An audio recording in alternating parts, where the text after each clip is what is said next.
তুমি আমার বাবা মাকে সুখী রাখো, আমি তোমাকে সুখে রাখবো। তুমি আমার বাবা মাকে ভালোবাসবে, আমি তোমাকে ভালোবাসবো। প্রিয় স্বামী, তোমার ভালোবাসা পেতে যদি শর্ত মানতে হয়, এমন ভালোবাসার কোনো প্রয়োজন নেই আমার। হ্যালো এভরিওয়ান, আসসালামু আলাইকুম। কেমন আছেন আপনারা সবাই? আশা করছি আল্লাহর অশেষ রহমতে সবাই খুব ভালো আছেন। আলহামদুলিল্লাহ, আমরাও খুব ভালো আছি। সকালবেলা আমার মেয়ের জন্য একটু নুডলস বানিয়ে নিলাম। সংক্ষেপে ওকে এখন নুডলস খাইয়ে এখানে কাজ করতে চলে এসেছি। আমার মেয়ে তো সারাদিন এরকম এলোমেলো করে রাখে, আর আমাকে সারাদিনেই 3-4 বার করে গোছাতে হয়। আর পাশে যে বড় বস্তাটা দেখছেন, ওইখানে কিন্তু আলু কিনা হয়েছে, আমাদের বাড়িতে নিয়ে যাবে। এই জন্য আপনাদের ভাই আলু কিনে নিয়ে এসেছে বেশি করে। ভিডিও শুরুতে যে সম্পর্কে কথা বলছিলাম সেটা নিয়ে এখন কিছু কথা বলবো।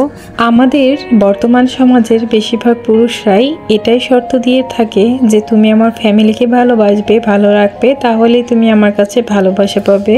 তবে আসলে কি এটা সঠিক যে হাজব্যান্ড ওয়াইফের ভালোবাসা শর্ত দিয়ে হয়? বাইরে বউকে যদি নিঃস্বার্থভাবে ভালোই না বাসতে পারেন, তাহলে ভালোবাসার দরকার নেই, তবুও শর্ত দিয়ে ভালোবাসতে আসবেন না। আমি এমনও পুরুষ দেখেছি যারা সবসময় ফ্যামিলির স্বার্থ বোঝে, ওয়াইফকে দূরের মনে করে। তবে দিন শেষে দেখবেন একদিন সবাই দূরে চলে গেলে ওই ওয়াইফই আপনাকে সাপোর্ট করবে, পাশে থাকবে বিপদ আপদে। তবে এই সহজ জিনিসটাই কোনো পুরুষ বুঝতে চায় না। যখন বিপদ আপদ হয় বা একবারে নিঃস্ব হয়ে যায়, তখনই তার ওয়াইফকে তারা বিশ্বাস করতে শুরু করে। আর একটা জিনিস খেয়াল করবেন, যে পরিবারে তার হাজবেন্ড তার ওয়াইফকে সম্মান করে না, সেই পরিবারে কখনোই সেই বউয়ের কোনো দাম থাকে না, সম্মান থাকে না। আবার পরিবারের সদস্যরাও সেই বউকে কখনোই দাম দেয় না, অসম্মান করতেই থাকে। ভিডিওর এই পর্যায়ে একটু কথা বলে নিই, যারা আমার ভিডিওটি এখনো কন্টিনিউ করছেন, ভিডিওতে একটি লাইক দিতে ভুলে গিয়েছেন, তাহলে প্লিজ এখনই ভিডিওতে একটি লাইক দিয়ে দিবেন।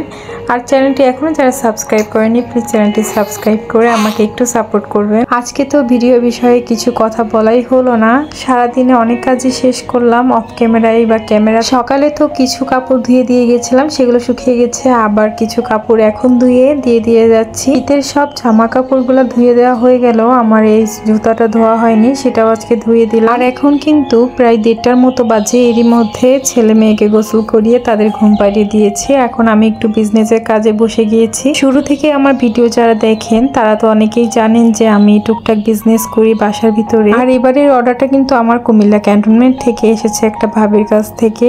সে কিন্তু তার মেয়ে আর তার জন্য একটা জামা সেট অর্ডার দিয়েছে আমার কাছে। এই তো ওনার মেয়েটা কিন্তু এটা, আর তার মেয়েটাও কিন্তু আমারই মেয়ের বয়সী, সেম একই দিনে হয়েছে। তো 2.5 বছরের বাচ্চার জন্য এই জামাটা তৈরি করছি।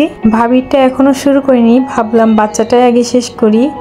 এই তো আপনাদের সঙ্গে একটু শেয়ার করে দিলাম, যদিও কাজগুলো এখনো কমপ্লিট হয়নি। আর কিছুদিন আগে একটা দুর্ঘটনায় আমার ব্লেন্ডার মেশিনের একটা জারের আসলে প্লেটটা ভেঙে গিয়েছে, সেজন্য আমি জিরা একবারে পাটায় বেশি করে বেটে রাখি যেন 10-12 দিনের মতো চলে যায়। এর আগে যেগুলো বেটেছিলাম সেগুলো শেষ হয়ে গেছে। আর এই পাটাটা একদমই ধার নেই, অনেক কষ্ট করে বাটতে হচ্ছে আমাকে। আজকে কিন্তু বাটতে সন্ধ্যা লেগে গেছে, কারণ আমি একটু কাজ করেছি আর আমার বাচ্চাকে সামলেছি, মাঝখানে রান্না বাড়াও করেছি। এই তো বাটা কিন্তু কমপ্লিট হয়ে গিয়েছে। আশা করছি ভিডিওটি সবার কাছে ভালো লেগেছে। আজকের ভিডিওটি এই পর্যন্ত, সবাইকে বিদায় জানিয়ে আজকের ভিডিও এখানে শেষ করছি। আল্লাহ হাফেজ।